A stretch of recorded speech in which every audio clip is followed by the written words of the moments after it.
Hello everyone. BPSC के exam दे रहे हो, यूपीएससी का दे रहे हो या जो भी आप एग्जाम देने वाले हैं, देखिए मेंस को लेकर, अब मेंस में आंसर राइटिंग सबसे अहम होता है। आंसर राइटिंग को लेकर बड़ी समस्या है और मैं हर बार कहता हूं कि मॉडल आंसर नहीं चाहिए आपको। आप अपने आंसर को मॉडल आंसर बनाइए और इस वीडियो में हम आपको दिखाएंगे और बताएंगे भी कि इंट्रोडक्शन कैसे लिखा जाता है। कल एक वीडियो मैंने शेयर किया था, उसमें यह बताया था कि इंट्रोडक्शन, बॉडी एंड कंक्लूजन क्या होता है। अब इसमें देखेंगे कि इंट्रोडक्शन कितने तरह के हो सकते हैं, अलग अलग स्टूडेंट कैसे अपने नेचर के अकॉर्डिंग अलग अलग इंट्रोडक्शन लिखते हैं और सब सही है, मतलब जो सही होने लायक है वो सही है। ठीक है, मॉडल आंसर क्यों नहीं होना चाहिए? क्योंकि मॉडल आंसर में क्या होता है कि मॉडल आंसर जब दिया जाता है तो आप उसी ट्रेंड को फॉलो करने लगते हैं और आप अपने नेचर को छोड़ देते हैं, जबकि आप अपने नेचर के अकॉर्डिंग आप आंसर लिखिए। और हमारा काम होता है, या जो भी इस तरह के टीचर, उनका काम होना चाहिए कि आपके आंसर के अंदर आपके अकॉर्डिंग इंप्रूव करवा दें कि नहीं ये ठीक लिख रहा है, थोड़ा थोड़ा इसको सुधारो, तो आप उसको जल्दी कैच करते हैं क्योंकि वो आपका नेचर है ना। आपने अपने अकॉर्डिंग आंसर लिखा है तो आप उसको फटक तुरंत कैच कर लोगे। तो इसीलिए जो आंसर है उसमें मॉडल आंसर आप किसी से मत खोजिए, अपने आंसर को मॉडल बना लीजिए ताकि वो दूसरे को रिप्रेजेंट कर सके। तो ये जो आप सामने देखोगे अभी इंट्रोडक्शन, उसी टेस्ट में से आए हुए सवाल के जो जवाब हैं, एक ही क्वेश्चन को उठाया, 2 क्वेश्चन हमने उठाया है और उसमें देखिए कैसे चीजें अंतर हो रही है, कैसे इंट्रोडक्शन जो है अलग अलग हो रहा है। कुछ चीजें नहीं दिखेंगी या दिखेंगी पता नहीं, तो मैं पढ़ के भी सुनाता हूं। तो इसीलिए मैं कहता हूं कि आंसर आपके नेचर के अकॉर्डिंग डेवलप होना चाहिए। और ऐसा कुछ है क्या? ऐसा कुछ है कि कोई एक पर्टिकुलर टाइप का आंसर लिखने से नंबर मिलता है? नहीं ना। हर स्टूडेंट अपने तरीके से आंसर लिखता है, हर एक पास होता है, सीटें अलग अलग होती है, उस पर हर अलग अलग स्टूडेंट जाते हैं, अपने आंसर के साथ जाते हैं। इसका मतलब डाइवर्सिटी है ना, उसको भी एक्सेप्ट किया जाता है। सवाल यहां पे आपका है, आपके लिए जो सवाल है वो ये है कि असहयोग आंदोलन के कारण और महत्व का उल्लेख करें, ये सवाल है। ठीक है, इसमें है mention the causes and importance of non cooperation and completely. इसके बाद है वाज दिस मूवमेंट, क्या ये आंदोलन एक कंप्लीटली सक्सेसफुल मूवमेंट, क्या ये आंदोलन एक पूरी तरह से सक्सेसफुल आंदोलन था? ये सवाल है। ठीक है, ये सवाल है। अब इसका जो इंट्रोडक्शन स्टार्ट किया गया है उसमें एक पहला इंट्रोडक्शन क्या है, 1920 से 1947, 1920 से 1947 तक भारतीय राष्ट्रीय आंदोलन का इतिहास गांधी जी के सत्याग्रह आंदोलन का इतिहास है। इसी के अंतर्गत सन 1920 से 22 तक असहयोग आंदोलन का संचालन किया गया। यह आंदोलन भारत के पहले व्यापक जन आंदोलन के रूप में गांधी जी के नेतृत्व में चला। 1920 के कांग्रेस के कोलकाता अधिवेशन में असहयोग आंदोलन का प्रस्ताव रखा गया, जिसे स्वीकार कर लिया गया। अब ये देखिए, ये बड़ा ही सिंपल और स्ट्रेट फॉरवर्ड इंट्रोडक्शन है, इसके अंदर कोई भी तामझाम नहीं किया गया है। पहला लाइन बहुत बढ़िया, 1920 से 1947 के तक भारतीय राष्ट्रीय आंदोलन का इतिहास गांधी जी के सत्याग्रह का इतिहास है। एक बहुत ही परफेक्ट लाइन है, माने बहुत ही परफेक्ट और उम्दा लाइन है ये। दूसरा, इसी के अंतर्गत सन 1920 से 22 तक असहयोग आंदोलन का संचालन। चलो ठीक है, ये लाइन भी अच्छी है। इस आंदोलन का भारत में पहले व्यापक जन आंदोलन के रूप में गांधी जी के नेतृत्व में चला। तो ठीक है, ये भी बहुत बड़ा व्यापक आंदोलन था, ये भी इन्फॉर्म किया गया। और 1920 के कांग्रेस के कोलकाता अधिवेशन में असहयोग आंदोलन के प्रस्ताव को रखा गया, जिसे स्वीकार कर लिया गया। ये इन्होंने इंट्रोडक्शन के अंदर दिया था, यानी असहयोग आंदोलन के बारे में ब्रीफ एक फैक्चुअल इंफॉर्मेशन, ऊपर का लाइन शानदार, और ये एक एवरेज इंट्रोडक्शन के अंदर आएगा। ठीक है, ये एक एवरेज इंट्रोडक्शन के अंदर आपका आ रहा है। दूसरा सेम है, क्वेश्चन सेम है, इंट्रोडक्शन देखिए अलग हो रहा है। 20 जून 1920 को इलाहाबाद में हिंदू मुस्लिम नेताओं की एक संयुक्त बैठक में असहयोग आंदोलन चलाए जाने का निर्णय लिया गया। फैक्चुअल डाटा आपको दिया जा रहा है। सितंबर 1920 में कांग्रेस के कोलकाता अधिवेशन में असहयोग आंदोलन का प्रस्ताव प्रस्तुत किया गया तथा दिसंबर 1920 में कांग्रेस के नागपुर अधिवेशन में असहयोग आंदोलन के कार्यक्रमों का अनुमोदन किया गया। असहयोग आंदोलन चलाए जाने के बाद चौराचौड़ी कांड होने के उपरांत इसे वापस ले लिया गया। यानी इसमें ये जो इंट्रोडक्शन है, ये इंट्रोडक्शन बढ़िया है। क्यों है? क्योंकि होता क्या है, कई बार इंट्रोडक्शन हम लिखे कैसे, लच्छेदार भाषा कैसे प्रयोग करें। जैसे पहला वर्ड इसके पहले के इंट्रोडक्शन का एक बार देखो। 1920 से 1947 तक भारतीय राष्ट्रीय आंदोलन का इतिहास गांधी जी के सत्याग्रह आंदोलन का इतिहास है। एक अच्छा लाइन था, इन्होंने नहीं पुट किया, इन्होंने सीधे फैक्ट से स्टार्ट किया कि 20 जून 1920 को इलाहाबाद में ये हुआ, फिर सितंबर में असहयोग आंदोलन का प्रस्ताव प्रस्तुत किया गया, नागपुर में इसको पास किया गया और चौरा चौड़ी के बाद वापस ले लिया गया। यानी स्टार्टिंग से वापस लेने वाले फैक्चुअल डाटा को मिला के इन्होंने इंट्रोडक्शन बना दिया। ये इंट्रोडक्शन जो है एवरेज और मतलब ये स्टार्टिंग का इंट्रोडक्शन है। ये कोई स्टूडेंट अगर स्टार्ट करना चाह रहा है, उसको बहुत ज्यादा डाटा नहीं मिल रहा है, तो उसके लिए एक ये बढ़िया इंट्रोडक्शन है, क्योंकि इन्होंने फैक्ट दिया। इंट्रोडक्शन फैक्चुअल भी हो सकता है, उसमें कोई दिक्कत नहीं है, लेकिन फैक्चुअल जो इंट्रोडक्शन होता है उसको बहुत अच्छे इंट्रोडक्शन के लिस्ट में हम नहीं डालते। हाँ, सेव करने के लिए ये इंट्रोडक्शन अच्छा है, इसको भी अच्छे तरीके से प्रेजेंट किया गया। सीधे ये नहीं लिख दिया गया कि 1920 में स्टार्ट हुआ, 1922 में समाप्त हो गया, असहयोग आंदोलन गांधी जी ने चलाया। इसमें भी अच्छे शब्दों और लाइनों के साथ, इसको फैक्चुअल डाटा ही है लेकिन अच्छे शब्द और लाइन्स के साथ ये लिखे गए। तो ये एक हुआ। इसके बाद एक और है कि यही है, इसमें क्या है कि भारतीय राष्ट्रीय आंदोलन में 1920 का असहयोग आंदोलन व्यापक दृष्टि से विशेष उल्लेखनीय है। महात्मा गांधी के भूमिका के आधार पर आंदोलन के विभिन्न संदर्भों में 1920 के आंदोलन को व्यापक जनाधार मिला। यद्यपि 1922 के चौरा चौड़ी घटना से इसकी समाप्ति पर नकारात्मक प्रतिक्रियाएं भी हुई, फिर भी इस आंदोलन की उपलब्धियों ने आगे का आधार तैयार किया। वन ऑफ द बेस्ट, मतलब एकदम शानदार एकदम शानदार इसको कहते हैं ना, वो है ये इंट्रोडक्शन। देखिए कितना अच्छा लच्छेदार भाषा, थोड़ा सा इंट्रोडक्शन में लच्छेदार भाषा होना चाहिए, बॉडी के अंदर नहीं होना चाहिए, बॉडी के अंदर नहीं होना चाहिए, लेकिन इंट्रोडक्शन डिमांड करता है। इन्होंने क्या लिखा, और वर्ड्स को देखिए, शब्दों को पकड़िए। भारतीय राष्ट्रीय आंदोलन में 1920 का असहयोग आंदोलन व्यापकता की दृष्टि से, यानी उसका जो व्यापकता था, उसका जो विस्तार है, उसका जो प्रभाव है, व्यापकता के अंदर सारे डायमेंशन आ गए, व्यापकता की दृष्टि से विशेष रूप से उल्लेखनीय है। और महात्मा गांधी की भूमिका के आधार पर, लाइन देखो कितना अच्छा, महात्मा गांधी के भूमिका के आधार पर आंदोलन के विभिन्न संदर्भों में 1920 के असहयोग को व्यापक जनाधार मिला, यानी अलग अलग संदर्भ में व्यापक जनाधार मिला। यद्यपि 1922 के चौरा चौड़ी की घटना ने, यहां पे लिख सकते थे, इस आंदोलन को समाप्त कर दिया।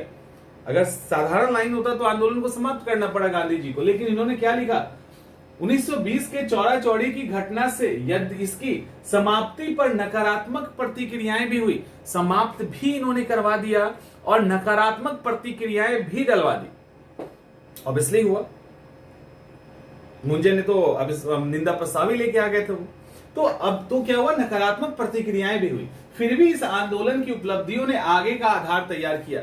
ये एक ऐसा इंट्रोडक्शन है, ये एक ऐसा इंट्रोडक्शन है जब आपके सारे क्वेश्चन के डिमांड को पूरा कर रहा है, शुरू से लेके आखिरी बात कर रहा है। ये इंट्रोडक्शन देखो कैसे कर रहा है, असहयोग आंदोलन के कारण और महत्व का उल्लेख करें, और क्या यह आंदोलन पूर्णतः सफल आंदोलन था। देखिए लास्ट लाइन पहले मिला लीजिए, क्या यह आंदोलन पूर्णतः सफल था। यहाँ पे क्या लिखा है, 1922 के चौरा चौड़ी की घटना से इसकी समाप्ति पर नकारात्मक प्रतिक्रियाएं भी हुई, फिर भी इस आंदोलन की उपलब्धियों ने आगे का आधार तैयार किया। यानी पूरी तरह से सफल नहीं था तो असफल भी नहीं कहेंगे, क्योंकि ये फ्लॉप जरूर कर गया, लेकिन आगे के आंदोलन के लिए इसने एक बेस तैयार किया। ये बता दिया गया इंट्रोडक्शन में, क्योंकि इन्होंने बताया कि हम लिखने जा रहे हैं ये बात। इसके बाद भारतीय राष्ट्रीय आंदोलन में 1920 के असहयोग आंदोलन को व्यापक दृष्टि से विशेष रूप से उल्लेखनीय है। ये उसके इंपॉर्टेंस को दिखाया जा रहा है, महत्व दिखा रहे हैं, और गांधी जी की भूमिका के आधार पर विभिन्न संदर्भों में इसको व्यापक जनाधार मिला। ये एक इंपॉर्टेंस है लच्छेदार भाषा के साथ। तो क्वेश्चन लिखना क्या है और लास्ट तक कैसे जाना है, इसको ये पूरा कर रहा है। तो ये तीनों इंट्रोडक्शन में one of the best introduction है, और इसको आगे अपने अकॉर्डिंग आप लेके जा सकते हैं, और भी अच्छा बनाया जा सकता है। संभावनाएं हमेशा होती है, तो ये आप इसको आगे कंटिन्यू कर सकते। अगला सवाल, रविन्द्रनाथ टैगोर के विचारधारा का संक्षेप में उल्लेख करें। क्या राष्ट्रवादी नहीं होने का आरोप लगाना उचित है? Briefly mention the ideology of Rabindranath Tagore. Is it fair to allege that he is not a nationalist? क्या उनके ऊपर जो ये आरोप लगाया जाता है राष्ट्रवादी नहीं है, क्या ये सही है? ये सवाल है। देखिए इंट्रोडक्शन ही मैं बात कर रहा हूं, इंट्रोडक्शन पहले सीखिए। रविन्द्रनाथ टैगोर भारत के उत्कृष्ट साहित्यिक व्यक्तित्व थे, उत्कृष्ट साहित्यिक व्यक्तित्व थे जिन्होंने समकालीन विश्व में मानव चिंतन पर अत्यधिक प्रभाव डाला। वे एक महान कवि, लेखक, चित्रकार और बहुत अच्छे समाज सेवी भी थे। भारतीय संस्कृति का सर्वश्रेष्ठ रूप से पश्चिमी देशों से परिचय तथा पश्चिमी देशों की संस्कृति का भारत का परिचय कराने में टैगोर की बड़ी भूमिका रही है। अब यहां टैगोर की विचारधारा की बात की गई ना, तो टैगोर के विचारधारा के लिए इन्होंने बता दिया कि बड़े उत्कृष्ट टाइप के साहित्यिक व्यक्ति थे, इनके अंदर कवि, लेखक, इस तरह के जितने भी टैलेंट है वो थे, और मानव चिंतन पर इन्होंने अत्यधिक यानी ह्यूमन सेंटर से रिलेटेड इनका विचारधारा था, मानव केंद्रित विचारधारा था। और यहां पे इन्होंने ये भी बताया इनडायरेक्टली कि इंटरनेशनलिज्म भी इनके अंदर था, क्योंकि इन्होंने भारतीय संस्कृति को का सर्वश्रेष्ठ रूप से न केवल पश्चिमी देश को परिचय कराया, बल्कि पश्चिमी देशों की संस्कृति को भी भारत का परिचय कराने में टैगोर की भूमिका रही। इंटरनेशनलिज्म की बात की जा रही है, तो इन्होंने एक अच्छे अच्छे टर्म्स का यूज किया है। कैसे? उत्कृष्ट साहित्यिक व्यक्तित्व, मानव चिंतन, अत्यधिक प्रभाव, देखो इसको सर्वश्रेष्ठ रूप, और भी है भूमिका, ये सब वो वर्ड हैं जो आपके आंसर में वेट देते हैं, वजन देते हैं। ये तो एक इंट्रोडक्शन हो गया, अच्छा इंट्रोडक्शन है ये भी अच्छा इंट्रोडक्शन। ठीक है, दूसरा देखते हैं। 7 मई 1861 ईस्वी को कोलकाता के ठाकुरबाड़ी में जन्मे रविन्द्रनाथ टैगोर एक धनी व्यक्ति के स्वामी और एक मानवतावादी विचारक थे, जिन्होंने साहित्य, संगीत, कला और शिक्षा जैसे क्षेत्रों में अपनी अनूठी प्रतिभा का परिचय दिया तथा मानववाद के विकास पर जोर देते हुए राष्ट्रवाद की एक अलग ही परिभाषा स्थापित की। मैं अक्सर क्या होता है कि एक दूसरे का आंसर ग्रुप में क्यों शेयर करते हैं, उसके पीछे यही रीजन है। मतलब किसी के आंसर में आपको कोई लाइन बहुत बढ़िया नजर आ जाएगा, किसी के आंसर में कोई और दूसरा लाइन नजर आ जाएगा, और उसको जब मिला के कॉकटेल बनाओगे ना अपने अकॉर्डिंग, तो बड़ा ही शानदार होगा। अभी देखो इसके अंदर एक लाइन नीचे का कितना बढ़िया है। इन्होंने स्टार्टिंग किया एकदम फैक्चुअल लाइन से कि उनकी जन्म कब हुई थी, उसके बाद उन्होंने बताया धनी व्यक्ति के स्वामी थे और मानवतावादी विचारक थे। ठीक है, इन्होंने साहित्य, संगीत, कला और शिक्षा आदि क्षेत्र में अपनी अनूठी प्रतिभा का परिचय दिया। स्ट्रेट फॉरवर्ड इंट्रोडक्शन है, स्ट्रेट फॉरवर्ड। जब कभी नहीं आए ना तो ये इंट्रोडक्शन अच्छा है, क्योंकि इसके अंदर शब्दों का चयन बढ़िया किया गया है, लेकिन इसको एवरेज इंट्रोडक्शन कहेंगे। और यहां लास्ट लाइन देखो क्या कमाल का लाइन है। मानववाद के विकास पर जोर देते हुए राष्ट्रवाद की एक अलग ही परिभाषा स्थापित की, क्योंकि इनका राष्ट्रवाद संकीर्ण राष्ट्रवाद नहीं था, इनका राष्ट्रवाद अंतरराष्ट्रीयतावाद था। इनका राष्ट्रवाद विश्व जो ब्रह्म के साथ संबंध स्थापित करने वाला आध्यात्मिक राष्ट्रवाद था या मानववाद था, उस पर आधारित राष्ट्रवाद था। समझ में आ रहा है? तो ये लाइन कितना बढ़िया है, इतना बढ़िया है। और यहां पे उठाइए, रविन्द्रनाथ टैगोर भारत के उत्कृष्ट साहित्यिक व्यक्ति थे और जिन्होंने समकालीन विश्व में मानव चिंतन पर अत्यधिक प्रभाव डाला। इसका लास्ट लाइन और इसका लास्ट लाइन, ये बहुत बेहतरीन लाइंस है, इसको मिला दिया जाए तो बहुत अच्छा लगेगा। इसके बाद अगला, यानी एक अच्छा इंट्रोडक्शन है, लेकिन चूंकि फैक्चुअल ज्यादा है तो वो एवरेज के अंदर जाएगा। अगला देखते हैं। अब देखो इसको कैसे स्टार्ट किया गया, सेम सवाल है। टैगोर कहते हैं कि भारत जब अन्याय से जूझ रहा है, भारत जब अन्याय से, टैगोर का कोटेशन इन्होंने डाला है, भारत जब अन्याय से जूझ रहा है तो हमारा अधिकार है कि हम इसके विरुद्ध लड़ें और बुराइयों के विरुद्ध लड़ने का हमारा उत्तरदायित्व होगा। ये रविन्द्रनाथ टैगोर का स्टेटमेंट है। ठीक है, अब इन्होंने स्टेटमेंट से स्टार्ट किया। इंट्रोडक्शन स्टार्ट करने का एक ये भी तरीका होता है कि आप उन भाई साहब का कोटेशन उठा के कोट कर दीजिए, ये भी एक अच्छा तरीका है, अच्छे आंसर में अच्छे इंट्रोडक्शन में माना जाता है। अब इन्होंने क्या बताया, रविन्द्रनाथ टैगोर एक महान कवि, उपन्यासकार, शिक्षाविद, चित्रकार और विचारक थे। टैगोर के विचार देखो कितना अच्छा है, टैगोर के विचार अच्छे से सुनिए, के विचार संकीर्ण राजनीति से ऊपर, संकीर्ण राजनीति से ऊपर मानवता एवं प्रेम के धरातल पर थे। यानी राष्ट्रवाद तो इन्होंने बताया, लेकिन संकीर्ण राजनीति पे आधारित नहीं था, मानवता पे आधारित था। उनके विचार उग्र राष्ट्रवाद के विरोधी और विनम्र राष्ट्रवाद के समर्थक थे। ये लाइन मैंने जोड़ दिया है। उनके विचार उग्र राष्ट्रवाद के विरोधी थे, यानी उनका जो विचार है वो उग्र राष्ट्रवाद को रिप्रेजेंट नहीं कर रहा, विनम्र राष्ट्रवाद को रिप्रेजेंट कर रहा है। वे विश्व बंधुत्व की भावना से प्रेरित थे। तो कमाल का इंट्रोडक्शन है ये बेहतरीन इंट्रोडक्शन में एक आएगा। अब देखो इसको कैसे आएगा। इन्होंने एक तो कोटेशन से स्टार्ट किया, उसके बाद इन्होंने बताया रविन्द्रनाथ टैगोर की के विचारधारा कि वो कवि, उपन्यासकार, शिक्षाविद, चित्रकार, फलाना ढिमाका थे। और इन्होंने विचार में क्या बताया कि टैगोर के विचार संकीर्ण राजनीति से ऊपर मानवतावाद और प्रेम के धरातल पर थे, ये इन्होंने बताया। और राष्ट्रवाद में क्या बताया, राष्ट्रवादी नहीं होने का जो आरोप लगता है, इन्होंने बोला कि ये उग्र राष्ट्रवाद के विरोधी हैं, विनम्र राष्ट्रवाद के समर्थक हैं और विश्व बंधुत्व की भावना की बात करते हैं अंतरराष्ट्रीयतावाद, आध्यात्मिकतावाद की तहत। एक बहुत बढ़िया जो इंट्रोडक्शन कहते हैं ना, वो है ये बेहतरीन इंट्रोडक्शन। अब एक और देख लेते हैं, सेम है। अब देखो यहां पे क्या है। रविन्द्रनाथ टैगोर एक बहुमूल्य प्रतिभा के धनी व्यक्ति थे। वह विश्व विख्यात कवि, साहित्यकार और दार्शनिक भी थे। टैगोर पहले ऐसे भारतीय कवि हैं जिन्होंने संपूर्ण एशियाई क्षेत्र में पहली बार साहित्य का नोबेल पुरस्कार मिला था। उनकी अनुभूति विश्व एकता की अनुभूति से अनुप्रमाणित थी। उन पर राजा राम मोहन राय जैसे प्रभावशाली व्यक्ति का प्रभाव भी था। वह एकमात्र ऐसे कवि हैं जिनकी दो रचनाएं भारत और बांग्लादेश का राष्ट्रगान बनी। राष्ट्रीयता को लेकर टैगोर की विचारधारा थी, क्या थी भैया? अच्छा, नीचे कुछ लिखा होगा उन्होंने, नीचे कुछ लिखा। अब देखो यहां पे पढ़ने में अच्छा लग रहा है ना, इंट्रोडक्शन ठीक ठाक है, ये ठीक ठाक है। अभी जो पढ़ा उसमें सबसे बिलो में इसको रखेंगे हम। देखो, रविन्द्रनाथ टैगोर एक बहुमूल्य प्रतिभा के धनी व्यक्ति थे, ठीक है, साधारण लाइन है। वह विश्व विख्यात कवि, साहित्यकार, दार्शनिक भी थे, ये भी ठीक है। रविन्द्रनाथ टैगोर पहले ऐसे कवि थे जिन्होंने एशिया में नोबेल पुरस्कार मिला, ये भी ठीक है। इवन एकदम पूरा फैक्ट दिया जा रहा है, पूरा फैक्ट दिया जा रहा है। इसको नीचे भी लिखा जा सकता था, और भी इंपॉर्टेंट लाइन थे जिसको इंट्रोडक्शन में दिखाया जा सकता था, जो हमने पहले देखा है। हाँ, यहां पे अच्छा लाइन है, उनकी अनुभूति विश्व एकता की अनुभूति से अनुप्रमाणित थी, ये एक अच्छा लाइन है।